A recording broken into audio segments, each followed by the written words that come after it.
모든 성경은 하나님의 감동으로 된 것으로 교훈과 책망과 바르게 함과 의로 교육하기에 유익하니 이는 하나님의 사람으로 온전하게 하며 모든 선한 일을 행할 능력을 갖추게 하려 함이라. 아멘. 함께 인사 나누시겠습니다. 나는 축복의 통로입니다. 다시 한번, 나는 축복의 통로입니다. 우리 주변 사람들 향해서 당신도 축복의 통로입니다. 당신도 축복의 통로입니다. 당신도 축복의 통로입니다. 아멘. 언제나 축복의 통로로 살아가실 수 있는 우리 모두가 되실 수 있기를 바랍니다. 어제 말씀드린 대로 오늘은 약간 말씀이랑 좀 관계없이 좀 신구약 그 사이에 한 400년 중간기에 대해서 좀 말씀을 드리려고 합니다.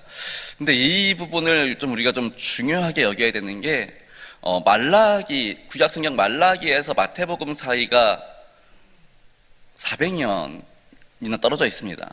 그러니까 이게 400년 만에, 그러니까 갑자기 이제 마태복음에 보면은 세례 요한이 등장하지 않습니까? 그 세례 요한이 딱 등장했는데 이게 굉장히 놀랄 사건입니다. 400년 만에 선지자가 등장했으니 얼마나 놀랄 일입니까? 거기에 어떤 생각을 가지고 있습니까? 그동안 하나님께서 400년 동안 선지자를 보내지 않으시고 침묵하셨는데 드디어 하나님이 이스라엘 역사에 또다시 개입하시는구나, 이러한 생각들이 나다 보니까 세례 요한의 등장은 굉장히 놀라운 사건입니다. 근데 이제 그 400년 사이에 많은 일들이 일어나게 되죠. 그래서 우리가 구약을 읽고 나서 신약을 딱 들어오면은 전혀 보도 듣도 못했던 막 말들이 나오고 그런 것들을 보게 되는데, 이런 것들을 이제 신구약 중간사를 통해서 조금씩 알아갈 수 있게 됩니다. 먼저 성경 말라기로 구약이 끝나는데 이때는 페르시아 시대입니다. 에스더 등장하고 그런 이제 페르시아 시대인데, 이제 신약에 들어오면은 어디의 통치를 받습니까? 로마의 통치를 받게 되죠. 그러니까 페르시아와 로마, 문화도 다르고 환경도 완전히 달라지는 사건들이 벌어지게 됩니다. 그래서 신약, 그리고 또 이제 우리가 성경을 읽다 보면은 구약에는 없었던 바리새파, 사두개인, SNF파, 열심당, 헤롯당, 이런 공동체가 있는데, 이런 공동체는 분명히 구약에서는 없었는데 신약에 와서 너무 눈에 많이 띄죠. 그러니까 얘네들은 어디서 나온 걸까? 이런 것들도 좀 알아갈 수 있는 시간이 될 것입니다.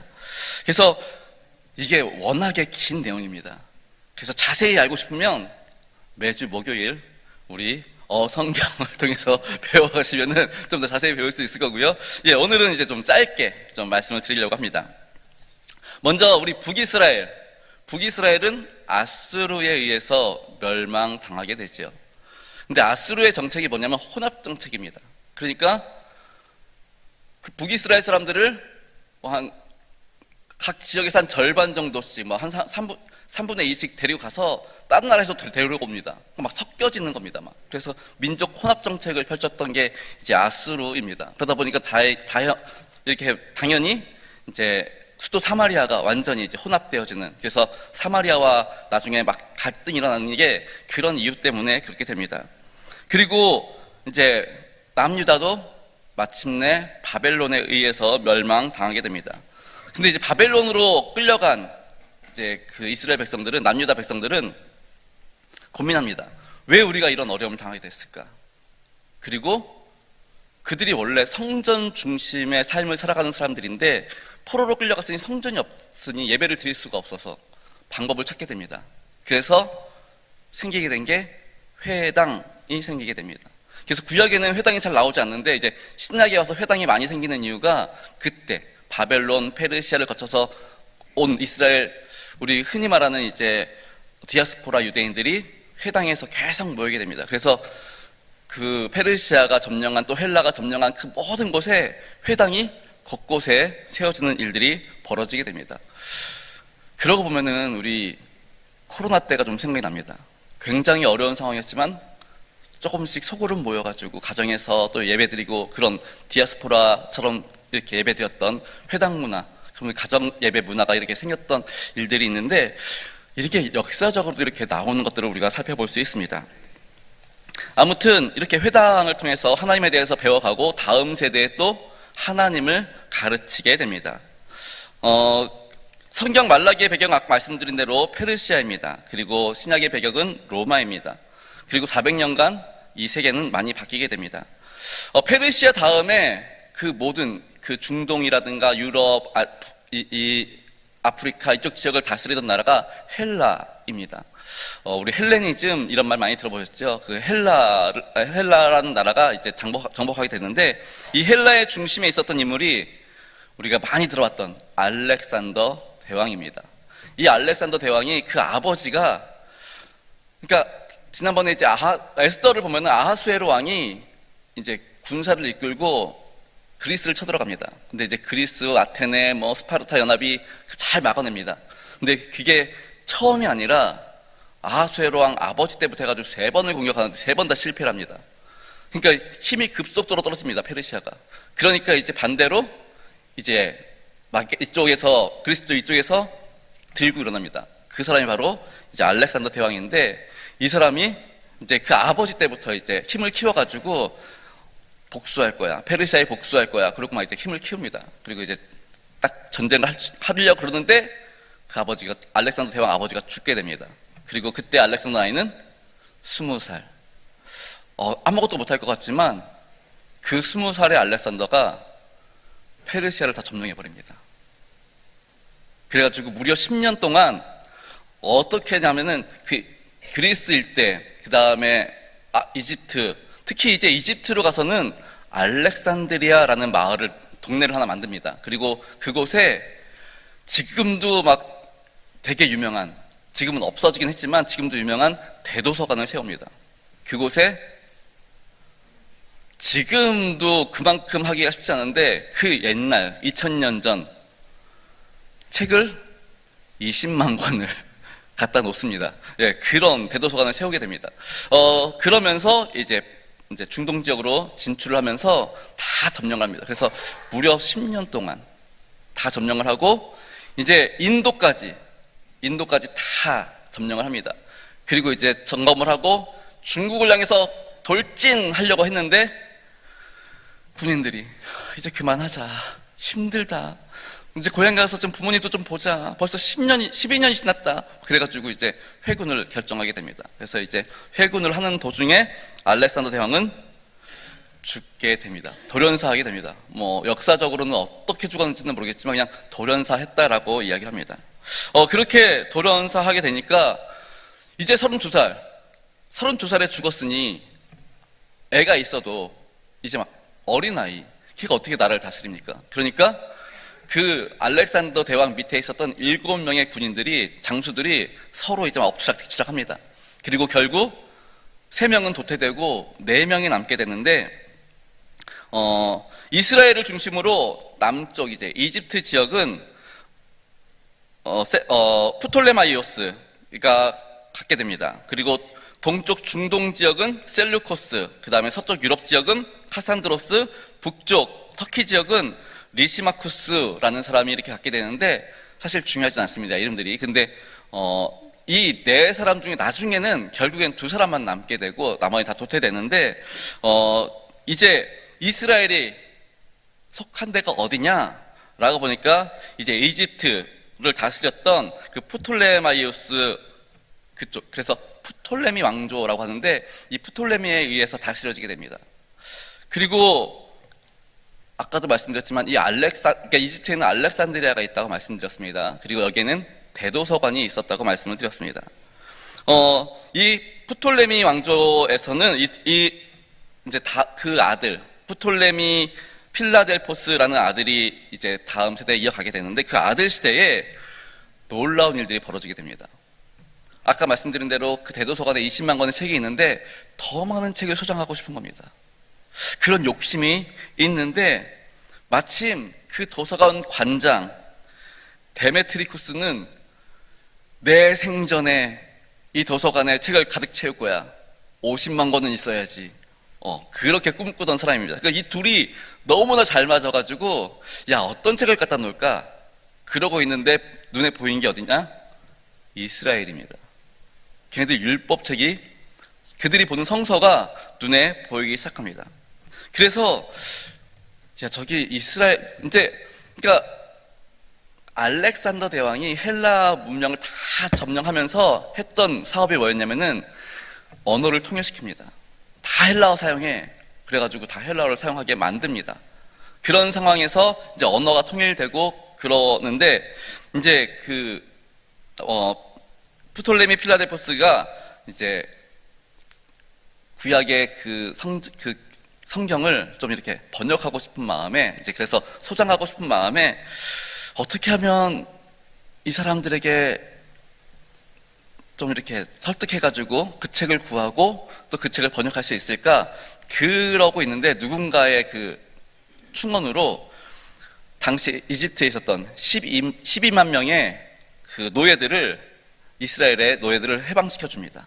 그리고 그냥 보내는 게 아니라 속전을 줘서 어느 정도 돈을 줘서 본국으로 돌려보냅니다. 그러면서 그들 가운데 한 사람에게 편지를 써가지고 이스라엘 통치자한테 줍니다. 그래서 우리가 구약 성경을 헬라어로 번역을 해가지고 소장하고 싶다. 그러니 좀 도움을 달라. 그렇게 편지를 쓰게 됩니다.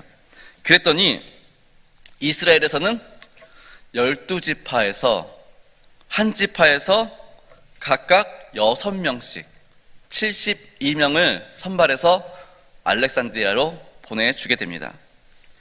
그래서 처음에는 모세 오경만 이렇게 번역을 하게 되는데 나중에 100년, 200년에 걸쳐서 계속해서 수정 작업하면서 구약 성경이 헬라어로 번역이 됩니다. 여기에 이제 재미있는 전설이 하나 있습니다. 모세 오경을 번역할 때 이 72명의 이 번역가들이 당연히 율법에도 능하고 헬라어도 능하고 그런 사람들이겠지요. 이 사람들이 번역을 하는데 72명이 같이 모여서 이거는 어떻게 번역할까? 이게 아니라 독방에 다 들어갑니다. 72명이 각각의 독방에 다 들어가서 시작 하고 이제 번역을 합니다. 열심히 번역합니다. 지금 모세 오경만 하는 겁니다. 창세기, 출애굽기, 레위기, 민수기, 신명기. 그렇게 하는데 72일쯤 됐을 때 한 사람씩 나오기 시작합니다. 나 번역 끝났어. 그러고 나옵니다. 근데 거의 동시에 다 나옵니다. 놀랍죠. 서로 회의한 것도 아닌데 어떻게 그날 맞춰서 나오는지. 그랬는데 또 이제 번역한 걸 또 봐야 되지 않습니까? 번역한 걸 보고 또 이제 수정할 건 수정해야 되는데 보다 보니 이 72번의 번역이 똑같더라는 겁니다.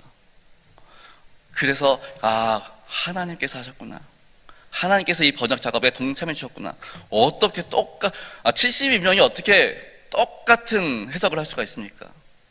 근데 그렇게 그런 이야기들이 전해지고 있습니다. 그렇게 이때가 기원전 300년에서 250년 사이입니다. 그리고 이제 이후에 계속 번역 작업이 이루어지다가 이때 또 어떤 일들이 일어나냐면은 기원전 한 50년경에 우리는 보지 않지만 이제 저쪽 이제 가톨릭에서는 보는 외경이 15권이 만들어지게 되고요. 그 다음에 위경이라는 책이 또 17개가 만들어지기도 한 때가 바로 이 신구약 중간기였습니다. 이렇게 해서 이제 70인역이 만들어졌는데 이 70인역이 헬라어로 번역됐으니 이미 지금 이제 헬라에 속한 나라들은 다 헬라어로 바꿨습니다. 자신의 나라 말들이 점점 없어지고 있습니다. 특히 이제 이스라엘 같은 경우는 독립국가가 아니라 피지배 민족이다 보니 자신의 말을 쓸 수가 없습니다. 그런 상황에서 헬라어를 다 쓰다 보니 또 흩어져 있는 디아스포라 유대인들도 다 헬라어 말을 쓰다 보니 이제 히브리어는 점점 사라지고 있는 이때에 이 70인역이 자리를 차지하게 되고 헬라어로 이제 성경을 읽게 되니 전 세계에 이제 헬라어 성경이 퍼지게 되는 역사를 경험하게 됐죠. 이런 상황에 이제 헬라를 나누어 가진 네 세력 중 이집트를 중심으로 한 프톨레미 왕조와 중동을 중심으로 한 셀루커스 왕조만 살아남게 되고 이 둘이 계속해서 갈등을 일으킵니다. 셀루커스와 프톨레미랑 계속 갈등을 일으키다가 기원전 223년 마침내 이 셀루커스가 이 프톨레미 왕조를 이스라엘 땅에서 몰아냅니다. 근데 여기서 결정적인 도움을 준 데가 이스라엘이었습니다. 이스라엘이 우리가 너 도와줄 테니까 우리 좀 세금 좀 줄여줘. 그래가지고 이제 도와주고 세금을 탕감받게 됩니다. 처음에는 좋았죠. 근데 이후에 안티오쿠스 4세가 등장하면서 이스라엘은 큰 위기를 맞게 됩니다. 안티오쿠스 4세는 이집트의 알렉산드리아가 너무 탐냈습니다. 그래가지고 거기를 공격하고 막 정말 거의 막 언제 거의 정복할 단계에 이르렀을 때 이 프톨레미 왕조에서 로마에다가 원군을 요청합니다. 그래가지고 로마가 내려와가지고 이제 도와주게 되니까 결국에는 이 안티오쿠스 4세가 정말 쫓기듯이 도망가게 됩니다. 도망가다가 이제 이스라엘을 지나가는데 막 되게 막 화가 난 상태입니다. 로마에 막 쫓겨나다시피 가다 보니까 막 화가 나가지고 이스라엘에다가 화풀이를 합니다. 너희가 제우스 신을 믿지 않아서 내가 이렇게 당한 거야.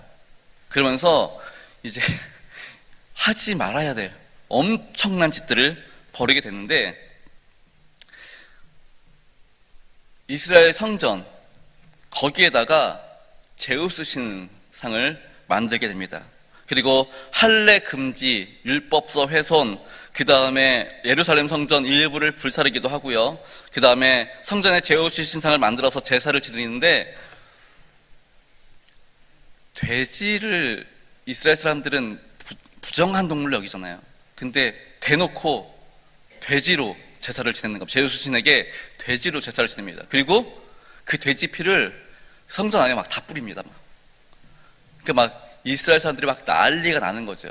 그런 와중에 아까 할례 금지시켰는데, 할례 금지한 거를 어기면 어떻게 되냐? 할례 받은 아이도 죽고 그 부모도 죽입니다. 근데 어떻게 죽이냐? 부모는 십자가에 매달아 버립니다. 그리고 죽인 자녀를 그러니까 이제 할례 8일째 하잖아요. 갓난아기. 그 아이를 죽여가지고 부모의 목에 달아버립니다. 그리고 부모는 십자가에 매달아 죽이고, 이런 악독한 짓을 했던 사람이 안티오쿠스 4세였습니다. 그러니까 이런 일들을 보니까 도무지 가만히 있을 수 없으니까 이제 이스라엘 사람들이 이제 일어나기 시작합니다. 그래서 반란이 일어나는데 이것이 바로 하시딤 운동이라고 합니다. 처음에는 과격하지 않았습니다. 그래도 참고, 그래도 우리의 믿음을 지켜야지 그랬는데, 이게 점점 심해지니까 이제 원로 제사장 마타디아가 등장하면서 이제 똑같이 폭력을 사용하면서 격해집니다. 이 하시딤 운동이 격해지기 시작합니다. 그리고 이 아들 유다 마카비에 의해서 이제 막 계속해서 이어지고 있다가 기원전 164년에 이 안티오쿠스 4세가 전쟁 중에 사망하게 됩니다. 그리고 그 셀루코스 그쪽에서 야, 너희들의 그 종교적인 독립을 인정해 줄게. 그러면서 종교의 자유가 허락되어지면서 이 사람들이 그날을 기념해서 이제 막 성전도 막 대청소하고, 그리고 막 제사도 하나님께 드리는데, 성전 대청소하다 보니까 문제가 생깁니다. 벽에 돼지 피가 뿌려졌는데 이거를 막 열심히 닦았는데 닦아도 닦아지지 않는 거. 그럼 벽돌을 다 빼가지고 다른 벽돌, 새 벽돌로 다 갈아 끼고, 그러면서 성전을 깨끗하게 합니다.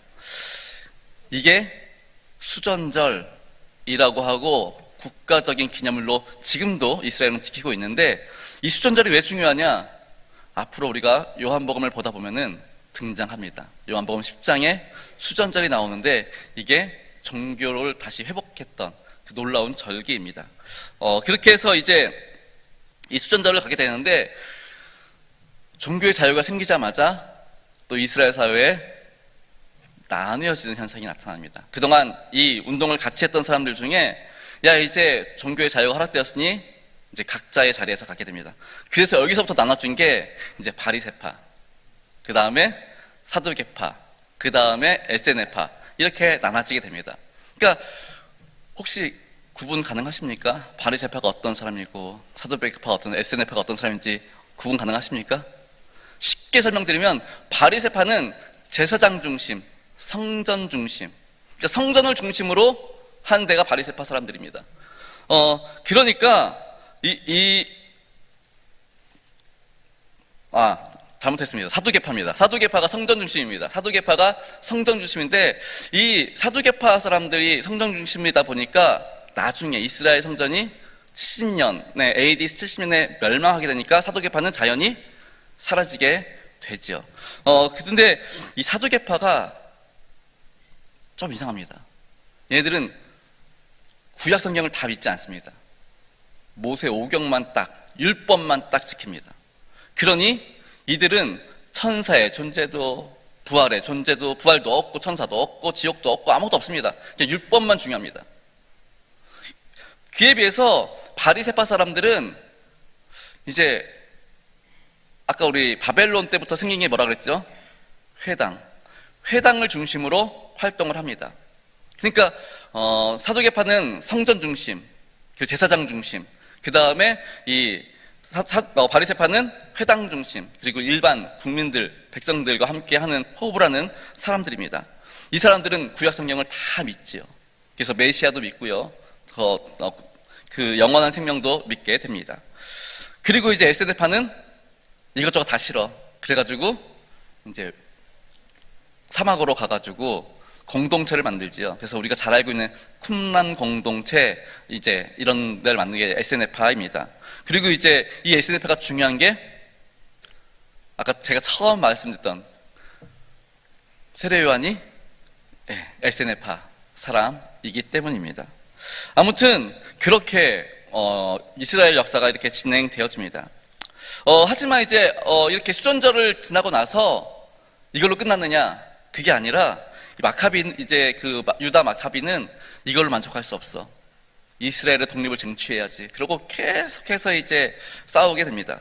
그러고 나서 자신의 때에 안 되니까 그 동생, 그리고 그 동생 요다단, 그리고 그 이후에 둘째 형 시몬에 의해서 드디어 이스라엘이 독립국가를 이룰 수 있게 됩니다. 그러니까 이쪽 두 왕조 사이에서 독립해서 한 왕조를 이루게 됐는데, 이때 생긴 왕조가 하스몬 왕조라고 합니다. 우리는 잘 모르죠, 하스몬 왕조. 근데 이게 이스라엘 사회에서는 굉장히 중요합니다. 왜 중요하냐? 남유다가 바벨론에 의해서 멸망했을 때가 기원전 586년입니다.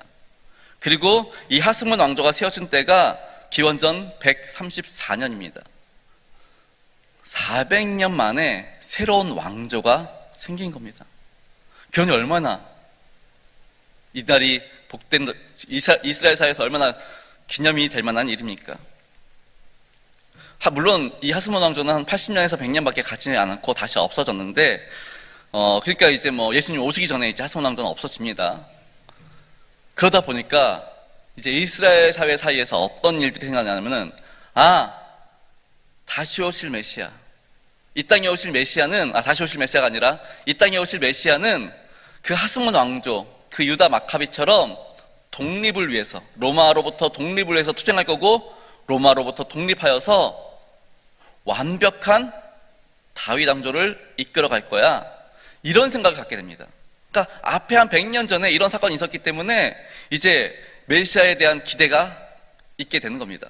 그러니까 예수님이 이 땅에 오셨음에도 불구하고 사람들이 계속 정치적으로 로마로부터 독립, 그리고 그런 것들을 생각했던 이유가 앞에 있었던 하스몬 왕조 때문입니다. 그러니까 이렇게 해서 이제 쭉 흘러가게 되는데, 이제 이후에 이제 헤롯에 대해서도 이제 다 다루게 되는데, 지금 시간이 이제 많이 지났기 때문에 나중에 이 자세한 것은 아까 말씀드린 대로 성경에서 계속해서 들으실 수 있기를 바라고요. 이런 모든 일련의 사건들이 근데 그냥 된 거냐? 학자들은 말합니다.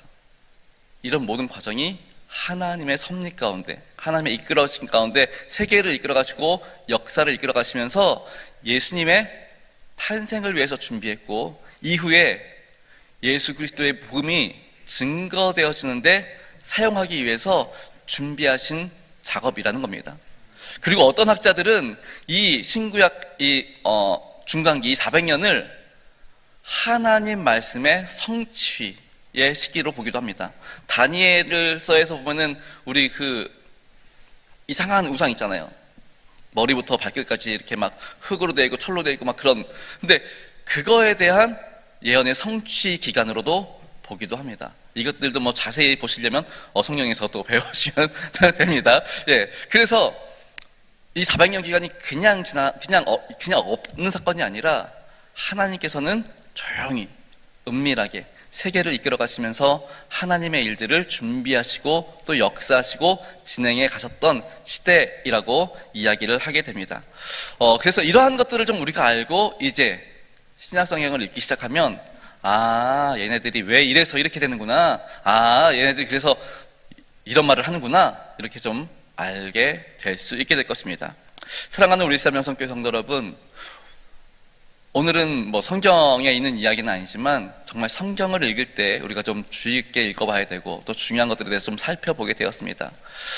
지금의 이러한 것들이 우리의 지식이 되어서 성경을 읽는데 더 큰 도움이 되었으면 좋겠고 또 진리를 발견하는데 더 큰 힘이 되는 귀한 시간이 되었으면 좋겠습니다.